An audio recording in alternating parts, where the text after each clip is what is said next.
Okay, welcome to Bitrix Live. I'm Damien Edwards, Commercial Manager here at Bitrix24 Partners Interface.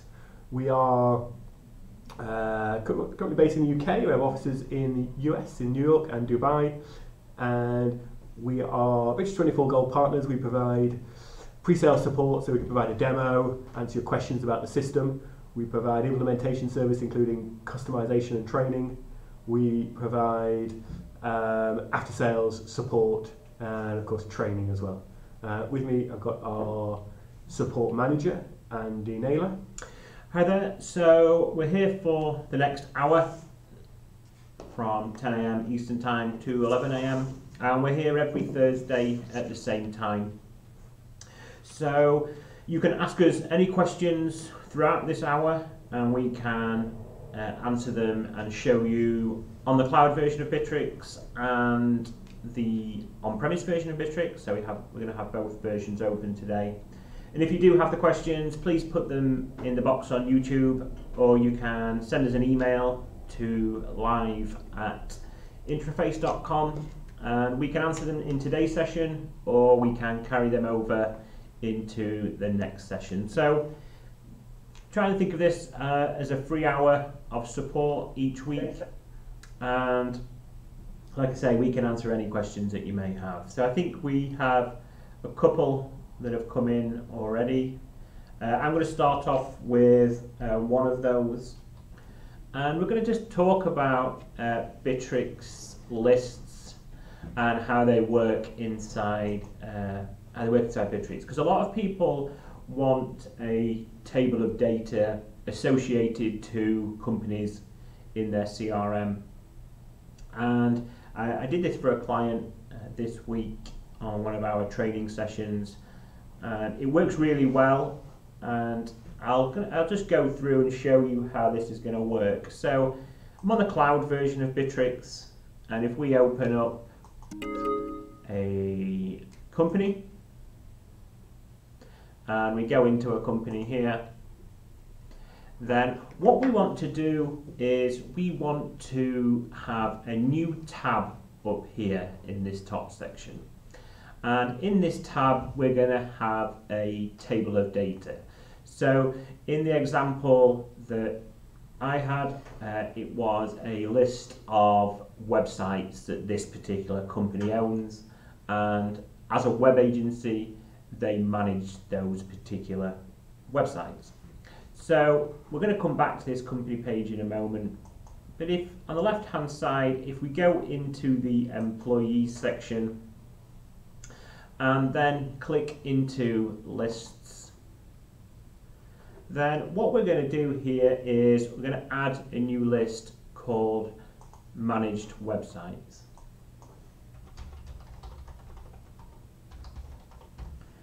And in the titles, and I'll show you what this means in a moment, we're going to change the word elements, which is a global term used in Bitrix for whatever this list is referring to. So we're going to change the word elements into websites. So this will, wherever we have the term elements, this will change it to the term website. Just easier for makes more sense. Yeah, you do have to change this because, like you say, it makes more sense while you are adding items in the list. So if we delete website, and then we can give access to whoever we want in this particular list. So if you don't want everybody to be adding new managed websites, then you don't have to. You can restrict access. I think you can change access, can you, so that it's just not visible to groups of people, but also you can make access around view only and then read only, and then also be able to edit, can't you? So different levels. Yeah, definitely. And so you can see here, we've created the list, it now appears. And what we're going to do is create the form fields for us to insert the data into. So click on actions, click on customize fields, and what we'll do is we need to keep the first one, we cannot delete this one. So we're going to call this website address, and then what we will do is click on add field, and let's just classify this as, we'll call this hosting, and we'll have this as maybe a, can we have we'll just have this as a list and managed, self-hosted. So when we clicked on type list, it brings up another tab up here and it gives us the ability to add list items there. And then finally, we're going to only have 3 fields in this. And in fact, we'll have 4 fields. What we'll have is hosting renewal date, because it's quite an important one if you are managing their particular websites. And we'll have date and click on save. And then we'll have one more, which is probably the most important of this. It is the ability to associate it to a company. And it's this field that allows us to create a new tab within the companies section. So we'll say company, and what we're going to do here is we're going to bind this to a CRM item. Once we click on that, it will ask us which CRM item we want to bind it to. So in this case, if we left all 4 open, so lead, contact, company, and deal, then the tab would appear in all of those. But in our case, all we're going to have is company. So if I click on save now, so those are our 4 form fields. Now at the moment, all I want to do is just submit data for each company that exists in the CRM managed websites. What we could do, and I won't go into it at the moment, is we could trigger a workflow off every time a website is added to this particular list. But I won't go into that at this moment. So if I just give it a refresh, go into Al's Toy Barn, and now you can see managed websites. There's now a tab because we've associated it to a company item. That menu would or would not appear if there's no list items associated with this company record. Would that menu item still appear? Well, there's no not in there at the moment. Yeah. All right. Okay. So it appears anyway, whether you've got anything associated or not as a blank. Okay. Yeah. And the good thing about it is you can see here we have no details in this particular grid at the moment. If I now click on add website, we'll give it alstoybarn.com, and we'll say it's managed by ourselves. We'll give it a renewal date of, I don't know, the 1st of March. You can see it's automatically associated it to the company. And these links across the top with access and we're seeing those because you're an admin. Yeah. So not all users would see that, have access to those. Yeah, you wouldn't see that. And if you click on save, we're now back in the company profile. So we're back in Al's Toy Barn within the CRM. And you can see here that we have a new item in our list. So we probably don't need to show the company column here, so we can take that off. And you can see here how we can have a table full of data in there. So it is really a useful and powerful tool that not many people realise that you can have, because we do get it's quite a common question, isn't it, I would suppose, that how can we add new tabs to store data in the CRM, so you can create it that way. So if you do want to see any more, we can pop back to this a little bit later on if we wanted to. So do we look at, we've got, where's the main list? Is it under services? So it's under employees on the cloud and lists. Yeah. So we manage websites. So you can access that list within the company record, and of course it will show you only the ones that are associated with the company. But if you want to see, every item in that list, not just ones that are associated with this company, then you can go into the main list, the full list here, and we can use a filter in here as well, and you can add any of these fields that we've created here in order to filter that. So renewal date, we want to see how many websites are renewing this current month or something like that. Put a range in there and we can see then all of those. I mean, you could actually create a business process that sends you a notification based on that date field as well. We didn't look at business processes, did we? But you could do that. Yeah, we can come back to that aspect of it. But I think with this as well is that you can export the data to Excel from your lists. Yeah. And you can also, on the on-premise version, you can import data into these lists as well. So you can't do that on the cloud, but on the on-premise version, you can, if you've got a CSV of all this data, you can import it in and map these entries to the company in the CRM. Yeah, so I think a list, as Andy said, is a way to store data in a table format. The reason why you probably do it in Bitrix rather than doing it in something like Excel is that you can filter the information very easily, as we looked up here. So you can filter and narrow down to get to the item you're looking for, and then secondly, you can run processes on that information, and you can associate that set of data with other data like CRM data as well. So loads of different uses for them. They exist inside the employees section as standalone lists that can be associated with different records, but they also exist inside work groups as well. So every work group by default has a list. You can use that for projects and things. And I've given an example of a managed website here, but another one that is commonly used is if we said documents, and let's just give it a new name, and instead of having these form fields, what we could have is a file upload, and we call this maybe drawings. This was an example that I had this week on training. And then if let's get rid of these, in fact we can't do. And then if we just give we'll leave that just to show. You have one we call name file, which is default, which you have to have. So if I go back into our CRM, and let's go into another company. So instead of Al's Toy Barn, we'll go into Bob's Autos. It's not updated it on here. Let's have a look.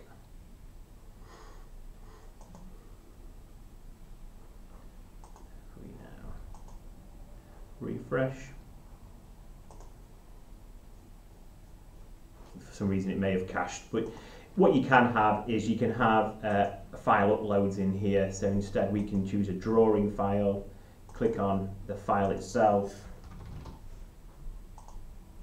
click into here, and then you can see a list of all the files. So if I click on here, you can now have access to download a particular file. Okay. So it is useful. We've got an associated question here. I want to approve all documents added to a folder within Bitrix24. Is there a way to create a process that creates an approval loop? We certainly can do that. Let's have a look inside a work group and do that inside a work group. So if we go into this work group here, if we go into our drive, and if we go into, so we could run this on a folder, I think within there, but let's do it on the whole group. So what we're going to do is business processes. So we're going to create a new business process, and so the question was to have an approval for when documents are added to a folder. So we'll just call it approval. So we need to, in this case, check one of these boxes. So when the document is newly added, this is ticked by default. That's going to trigger the process. If we wanted to also trigger the process every time the document was re-uploaded and a change was made to the document, then we would tick that as well. So let's save that. So this process is going to start and end whenever the document's added or the document's changed. We just need to add in approval tasks, under tasks, approve element. Close down. So we use our approve element action block here, approving voters. So we can, this can be a variable person based on a field requesting the information of who's going to approve it, or it can be a fixed user of the system. We logged in as this user Max. Mm-hmm. Yeah. So let's put it ourselves for this.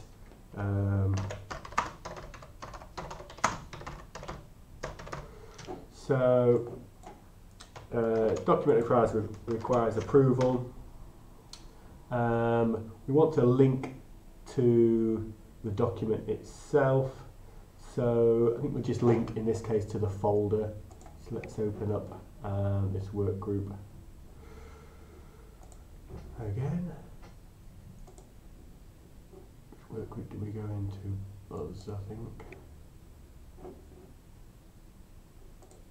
Check which work group we're in here. Group 44. Group 44. So we click on the drive, and for simplicity, we're just going to copy that link into the description box, and he's probably going to put in some codes. Again, we've covered this quite a few times, but you can put BB code in these approvals, so you can put click document. If you want to see some BB code references, just Google BB code references and you'll find the page with it. Okay, we can change some of these settings down here. Accept or refuse would be the two buttons that we've got. We can rename those if we needed to. So let's save that. So this will generate an approval. It will assign it to, in this case, it's going to assign to the same user we logged in at the moment, and then we just need to have some sort of notification to say that it's been, it's been approved. Let's copy that URL, and let's bring in a notification.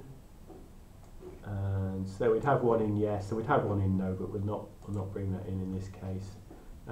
So the sender can be anyone again in the system. The recipient, in this case, we'll put in ourselves again, so we can demo this. Doc approved, and we can save that. So that's it really. I mean, I think we could put some more things in here around modifying the status of the document or something, so we could make the document live when approved, change the permissions on it so people can access it. But let's apply that. Go back into our drive in here. Let's just download this document, and then we're going to upload new document. And okay, so we have business process, first voting. I think we must have a different process running. Yeah, so if you just look at this, sorry, I think you've got this one here running. All right, okay. So you can see, as we looked in there, you can see the business processes that are available on this drive, and you can see over here which ones will run automatically. We can trigger any of these processes manually, but now the only one that's running is this one, document approval. You can see it's running on create and update. So just to point out, with those business processes, they do come as standard with Bitrix, so you can install those on there. Let's just try that again. Is it still? Let's try and upload this document again. It's because what you've got is you're uploading the same name document. Let me just refresh that. Should we put a different document in? Yeah, I think we should. Yeah. Okay. Hold on. Yeah. Close.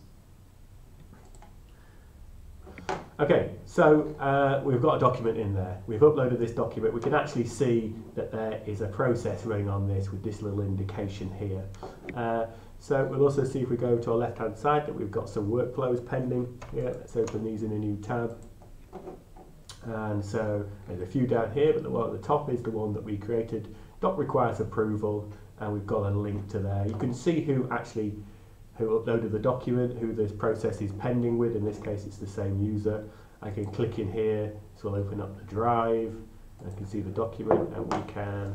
Yeah, I think what we should have done, we should have probably put the document name in the process as well, shouldn't we? Because at the moment, clicking through, I think you get the idea. Yeah, absolutely. Yeah. So yeah, we went through to the drive. You can't tell which document it refers to. If we'd have put the name of the document in the notification, that would have helped. And we can accept or refuse or delegate this. So we probably should change the terminology on this to approved or rejected or something. Let's accept that. Once we do that, it drops out of our list, and we've received a notification up here to say document approved. So that's quite a simple process. You might want to add additional approval levels in there. If you've got additional people that need to approve it up the chain, up the management chain, and you could do that. You could do that too. Okay. Yeah, just got a couple of questions come in. How to disable the tabs in a CRM contact menu, the same menu where we've just bound to a CRM item. So on the cloud, it's not going to be possible.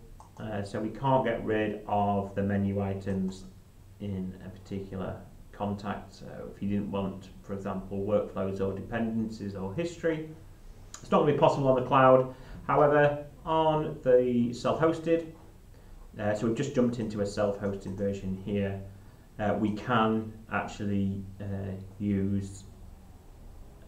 edit the component in the proper way and edit the menu slightly differently. So we can edit that in the self-hosted, but not the cloud, unfortunately. Yeah, so some areas can be customized.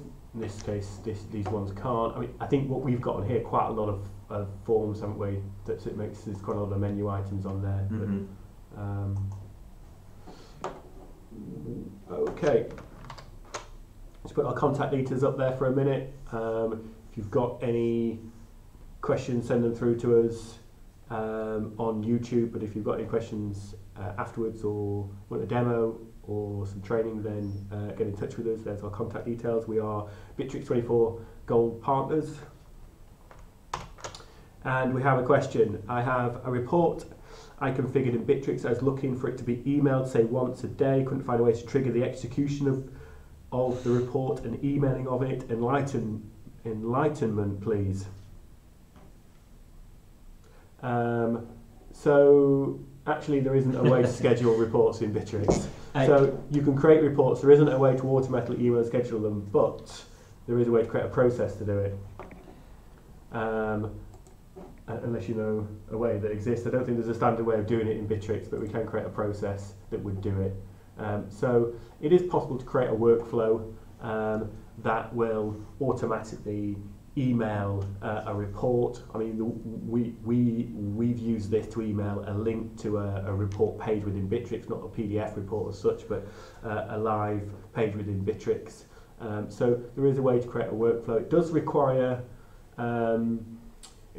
a little bit of code, because it needs to run the report. In this case, you want to do it every day, so it needs to work out the time period. It needs to run it on a loop.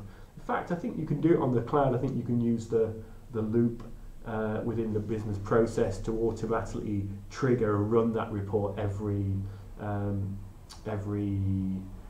24 hours. So if you want that business process, then if you to email us, we can send that to you. I'm not going to build it now. I think it takes a little bit of time, but we can send that over to you. Yeah, I think with that report as well. I assume that you're talking about the reports that can be found in the CRM here, and the reports that come with Bitrix.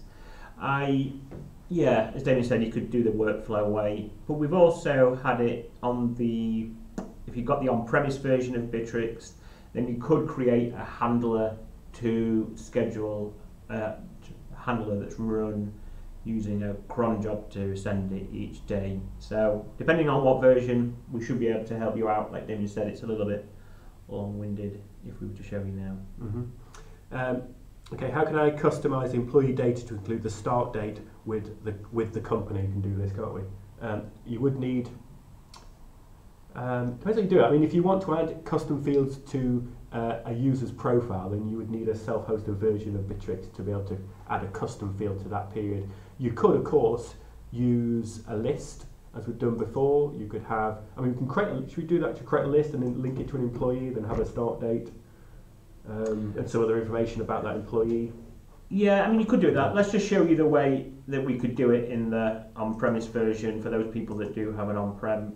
If you go into the control panel, so the on-premise version has a control panel here, and we type in custom fields, and then we'll add a new custom field, and it was a start date, so we'll say user is the entity we want to bind it to, and we'll call it start date.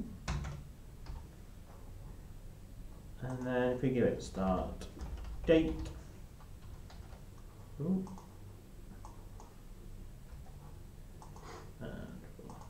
give this, click on save, and then if we now go back into our user, what we can do is, we actually have a field called start date, but we can click into edit mode, click into the extended properties, and then we can find the field that we've just added here. So if we scroll down a little bit,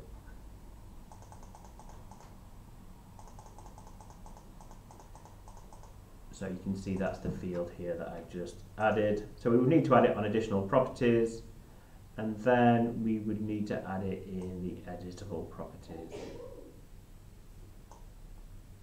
So again, we just have to find it in here. Again, it's there, so click on save.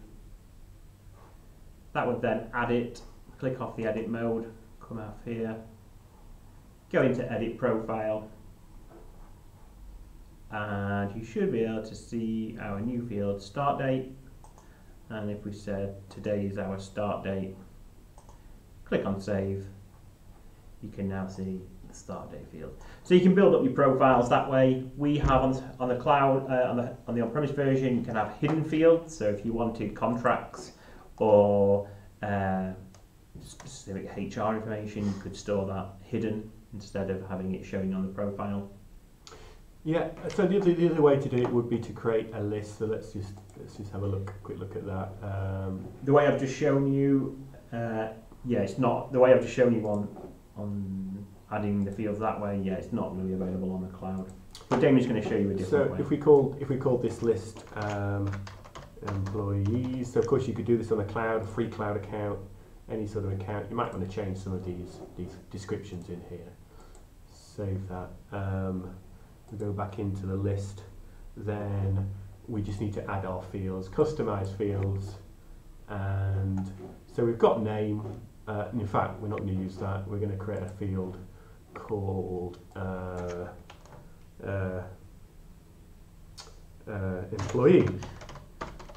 employee, and we're going to associate this link to employee and save that.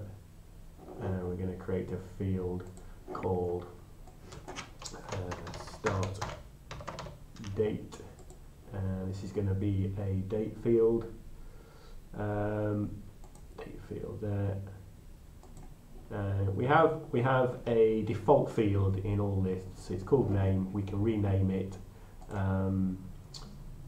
to something else. In this case, not too sure what we would rename it to, but you can. Let's just leave it as it is for now. It's a bit confusing. We've got name and employee.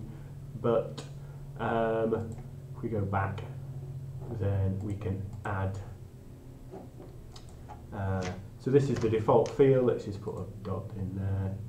We can add our user. We can add our start date and save. And then let's just add another one. Employee, let's put our start date, John Smith, start date. I mean, you could call name department or something like that. Yeah, I mean you can. Yeah, I mean you need to rename that and use it for something. In this case, we'll just hide that. We don't need sections as well. Got our employee, got our start date. We can use this now to find somebody very quickly by typing. It's a live search, or we could use a filter, this start date filter, and use a date range or exact date to find the employees. So you could have additional information in here about the employee, and then you can store your information in a list like this. So yeah, that's how you would. You could actually create a process like an onboarding process as well. So you do that in the activity stream. So maybe you could create a process where when you have a new employee, you fill out a form, and one of the fields is start date, but some of the information might be about contracts and CVs that you need to store for that user. We have an onboarding process built in on our demo site, and it can then populate the list with the start date. It could send the contract and CVs and things like that to a folder, so everything gets done in one process. I've got a question here. I had a survey campaign and wanted to use the CRM system, all forms to manage the inputs, but the forms creation is limited. So if you've got a survey campaign, I mean, what I would probably do with that is the leads is the area where you want to store that data. And if you said it's limited, it shouldn't be really. Yeah, what would be the limitation you're coming across? I mean, it's not limited. You can create any number of fields, so you're not limited just to the fields that exist. If we create a custom field, you can use that in the form. Yeah, so let's say, for example, if we go into our CRM settings. So let's do this on the cloud version. You mentioned that you're on the cloud, so we'll do it in the cloud. So again, your survey data is going to be in here. Click into the CRM settings, click into form and report settings, custom fields, and then in leads. And add all the survey information that you need in here. And you can have anything. So let's just add one quick field in. So we could say, answer one, just as an example. And it shouldn't be limited. You've got quite a lot of different field types in here that you can use. We've also got, if you open that back up again, we've got book a resource, which is a new field. So this might not be what you're looking to do, but it allows you to a user to fill a format and schedule time on a calendar. So if you're booking, if you sell your services, you can allow people to book your services from your calendar directly without having sort of interaction with them. So it's really good. So now that you've created your range of custom fields that you've got in your survey, I mean, if you're wanting someone to come to your website, then you could easily create a form with all those new fields in. We'll call this survey form, and then give it a title. Answer our survey. And then on the right hand side here we've got leads, and we should be able to see our survey answer one. So it's as easy as that. I mean, the leads section here on the right, just click and drag. We can give it a different name to the actual field. We can give it a name, click on that, and then we can style it up however we want. So we can give it a colour. When a survey form gets submitted, this is going to be the person responsible, and then it's going to create a lead. And we can style it up again however much we want. Let's click on save. Once you click save, then you can see the survey form. Click enable, and then you can embed your survey form in here. Okay, so we've had a follow-up question. Can you capture points per survey questions and feed a report? So it doesn't do that sort of functionality you get on things like SurveyMonkey. I don't think is standard. So I guess you want them to answer a question with a drop down, and based on what they select the drop down, you want to give them some sort of points. But you can't score. You could do with a business process. It doesn't standard, but you can have a drop down, can't you? They can select from a drop down, and then it can. But yeah, depends what you want to do. Capture points per survey. I mean, what you would have to scoring it. So when you say points or under, I don't know. What you would have to have in your workflow once a new lead gets created, so this form gets submitted, in your workflow you would have to go if field equals survey answer 1. Add 1, is survey answer 2, add 2. You could do that in the workflow quite easily. Yeah. So it's just a bit. I mean, you would have to build that functionality yourself. That functionality doesn't exist as standard. So yeah, you would create a custom field called score, and then you would have a workflow that every answer that got answered, you would update that field to equal. Yeah, I wonder, and you're talking about feeding a report, so I wonder if you want to know sort of how many people gave this answer to this question. That sort of information, I guess, is the sort of information that you want to get out, so you know what was the top answer, or what's the most pressing sort of answer or issue or something. So that would be slightly different. I don't think it would really. I think the data's in the lead. I think what you could do is you could easily create a CRM report that gave you all the leads that have got the answer for A and B. I think that's pretty. Okay. The problem is the functionality exists in something like SurveyMonkey. They do it for you. You would probably, in the cloud version or the on-premise version, you would have to just create that yourself a little bit. Okay. Thanks for the thumbs up, Faisal. First, another question. First, is it easy to go from cloud version to self-hosted version? Second, can you create a simple workflow for a tax office from contacts where it goes through different stages? So is it easy to go from cloud to self-hosted? It's relatively easy in that Bitrix handle it, or Bitrix will handle it in conjunction with a partner such as ourselves. So if you buy the license from a partner, we'll install it for you. We'll either host it on in our data center, and we'll manage it all for you, or we'll install it on your web server or in your in-house server or your data center somewhere.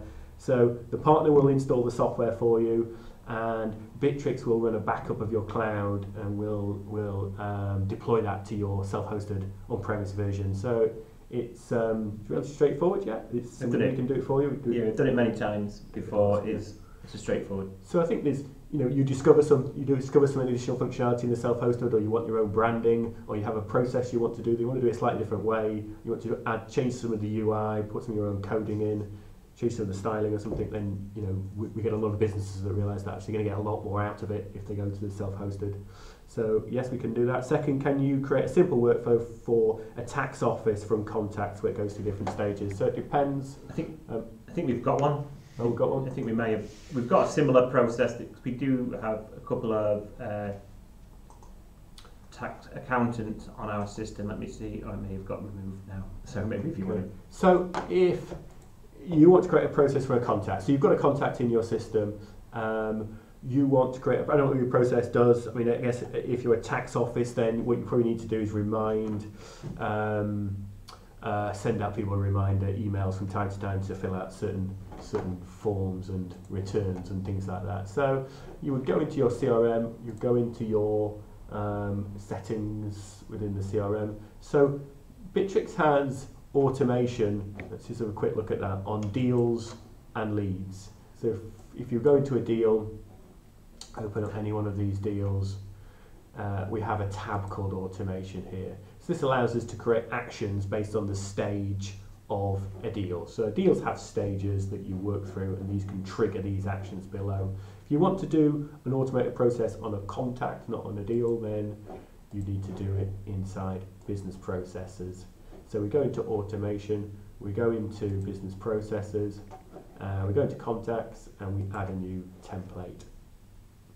So we can give it a name, we can rename that if we like. We can run this process when added and when changed. I guess will be normal in this case. So we don't want to run it manually. We want to run. I think you would run these manually on contacts. Depends what they want to do. I guess. I wouldn't have it on when changed. It can be constantly running, isn't it, on a contact? I think if somebody's... Depends what you want to do. If you want to schedule certain things to happen after certain periods of time during a year or something like that, you just have it automatically running. If you want to run it manually, so let's do a manual one. Take that off. Save that. We would. I mean, the simplest thing to do is just to send an email to them saying that they need to complete their tax return. Or what we might do is.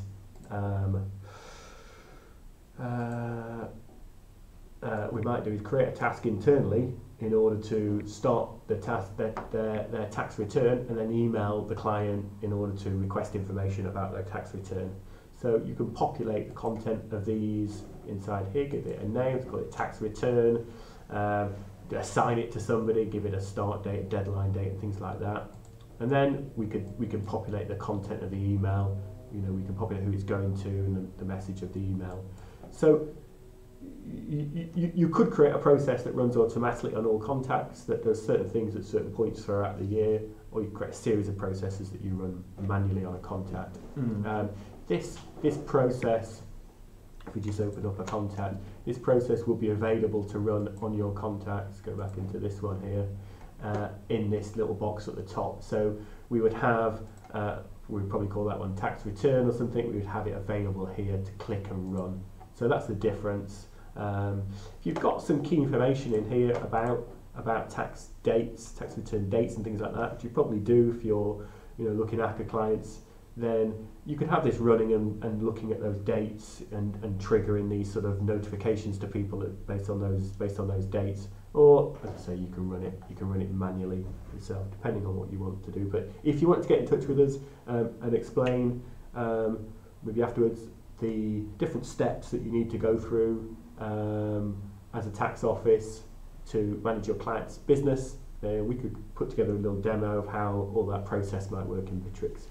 Yeah, because the accountants we've dealt with in the US, they have a 1040 form, and when a new contact gets added to the system, they've got the date the 1040 is due, and then so that will automatically start in the process, and once it reaches that date, it will create the task for the 1040 tasks to be taken out by the accountants in the team.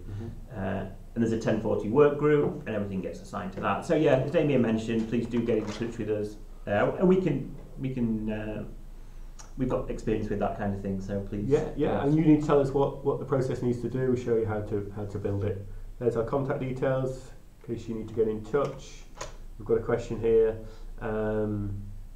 We need to control access in different areas. The employee accesses several areas during the day. Is it possible to handle that in Bitrix? So access permissions are, depending on which version of Bitrix you're using, they're managed in different ways. So on the self-hosted version, you can create user groups inside the control panel, and then you can specify based on which group they're in, things like which menu items they see, which modules they see, all areas of the system. You can go into quite a lot of detail. But I think that's quite a big one, isn't it? On the self-hosted version, you actually can show and hide every menu item, and you wouldn't have a hidden section here.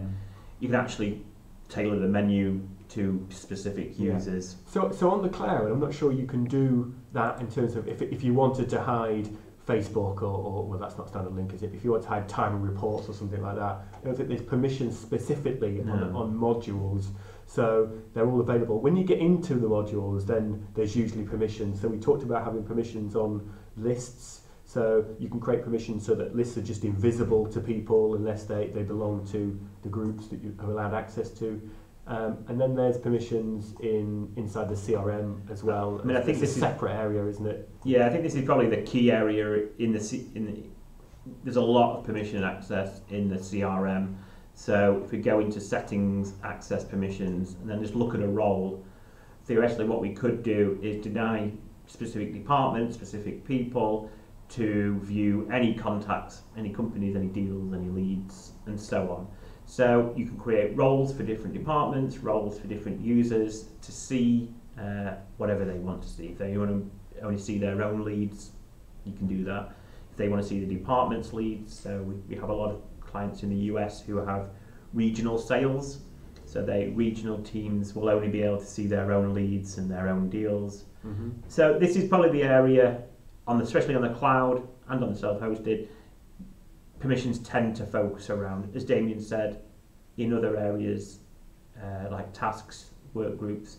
They do have further permissions, don't they? You can't see a work group unless you're a member of that work group. So when you go into here, you only see the ones in this list that you're involved with. So there's permissions built into that. There's permissions built into tasks, so you don't see those. So work groups, tasks, documents, CRM, documents, of course. Yeah, if you're not involved in a document, you won't be able to see it. So there is permissions on pretty much everything. I think the area where you can't is actually on some of these menus. So it might be that actually you don't want people to be able to access things like sites and contact center and things like that. It might be, but there is less you can do to restrict that on the cloud, but on the self-hosted you could do that. You could certainly do that. Can you add a task template to a business process? So if you're doing the business processes that we've shown you so far, you can't have a task template in...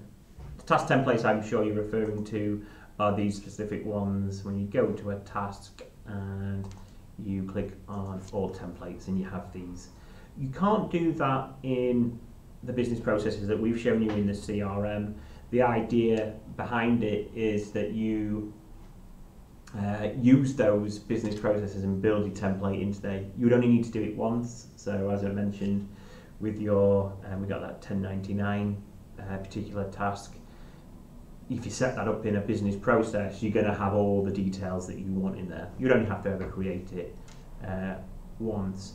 With the task automation that's come in, so I'm not 100% sure if we can use the templates in there yet. So tasks in Bitrix now have an automation set of stages, pretty similar to what Damien showed you in the CRM with leads and deals. So we can have particular stages for each project, and let's see if we can create a task user template in here. I don't think we can yet. So at the moment, no, you would just have to set your template again up in the specific fields that they give you, and then do it that way. Okay, following up from the question about a workflow for tax office on a contact, could I assign a deal to a contact? So you absolutely could do that, and then you could use the automation inside the deal.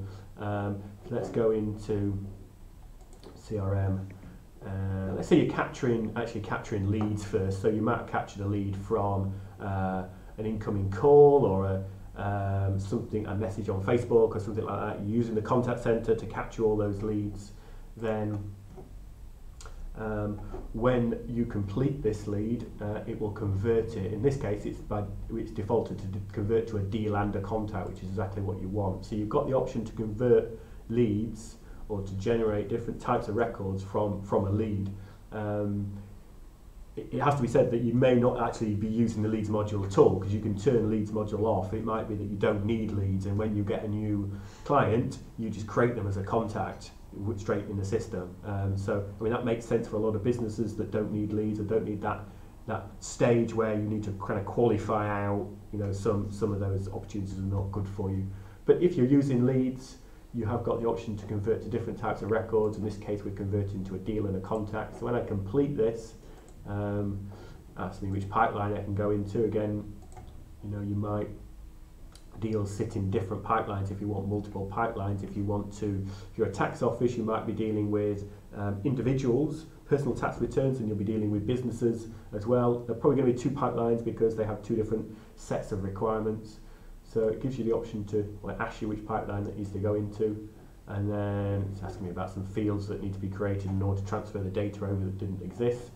This is the field that we created earlier, survey answer 1, doesn't exist, it's asking us to create it. So it creates the fields automatically in the records that it's creating. It's transferring the data from the lead into contact and deal, so the field doesn't exist, it's created it. But yeah, the answer is this is your contact, this is created, and this is the deal record. In fact, we open the contact, click in the deal, we can see the deal record here. We can open up the deal record, and you've got automation within there. So it might be that that's the simplest way to do a workflow. It might be that actually you have a contact and they have a number of different deals, one for their personal tax affairs, one for special project that you're working on with them or something. So you could have 2 or 3 different deals for different projects that you're working on with them. But yeah, if you go into automation, within this deal pipeline, we have these stages set, as we said. If you've got 2 pipelines or 3 pipelines for different types of work that you do, you have different stages. Based on those stages, you can have different actions that are performed when those stages are updated. So that would be sort of more straightforward, I think, than doing a business process where you create a workflow and things. It's more easy to manage, I think. Another question, where can I find call centre disposition results per day and per record? Current reporting only shows the state of a call that was answered or not. So, I mean, Bitrix does have, it's not got a vast amount of reporting in the telephony module at the moment. If we were to go into here, I'm not sure if we've got it set up on our cloud version. Let's have a look. So we only have at the moment some details about the duration of calls. You can download them and you can see who the call was associated against in the lead. And we can filter out on this, so we can pull in any of the, if we wanted to pull in for particular companies, we can filter out and we can export that data to Excel. So this is the reporting that we've got. I just had a quick check as Damien was chatting about the call centre. Maybe that you go into the applications and just have a look at what's available, because there are some useful call centre tools in here. So you can see, if I just type in call at the top, we should be able to see. But we've got like for things like supervisor panel. So we've got, these are all free to install. There might be some in-app purchases. But you've got tools like you can see who's currently on a call, who's finished, and statistics about these. So if you're not fully aware that Bitrix also offers applications for your system, so we've got Call Center Wizard, Supervisor Panel, Predictive Dialer, that's the integration for telephony. But it does offer you quite a lot of tools to have a look at, rather than the standard reporting that is in there. So I would take a look at that. There's some integration as well with phone systems here, Ring Central and 3CX. We've actually developed some more advanced integration with 3CX. If that's the system you're using, we've got that pre-built. Actually does a bit more than this, more configurable. It allows you to use more of the features, the standard Bitrix features inside your, with your 3CX phone system. Can I create a task automatically when I create a ticket? So if you're talking about the help desk tickets in Bitrix, we're actually looking at that for a client at the moment. The standard, you can't create a task from a help desk ticket inside Bitrix. So you would just need to have a rule on when a ticket gets created to create a task. You could create a task and then create a ticket maybe. Not a standard. Not a standard. When a ticket is, when a task is created. I mean, if you're using help desk, you've got the self-hosted version of Bitrix, so you can do anything really. You could create a ticket, and then you could have a rule where on new tickets, if there's a certain type of ticket, it would trigger. Yeah, we are looking into that at the moment for a client. So do get in touch with us. Like I say, I think we are coming to the end of the call. So you are on the self-hosted version. Yeah, please get in touch with us. We're doing it for a client at the moment, and we are looking into the different possibilities of generating those tasks. So if you want to manually trigger a task from a ticket or have it automatically created. I think we've also got some customization where we've used tasks themselves as a help desk, so sort of bypassing the help desk tool itself. So all incoming emails to support create tasks as tickets. And you can filter the tasks which are tickets because they're categorized as tickets, so keep them separate from your other tasks, or they go into a help desk work group or something like that. So possible different ways to do it. Okay, yeah, all right, no more questions, I don't think. So we'll see you if you register for our webinars, which are on Monday. If you go to intraface.com/webinars, you can do that, but just subscribe to Bitrix24 on YouTube and subscribe also to Intraface on YouTube to receive notifications when we go live next Thursday. Okay, thanks, bye for now. Yeah, bye for now.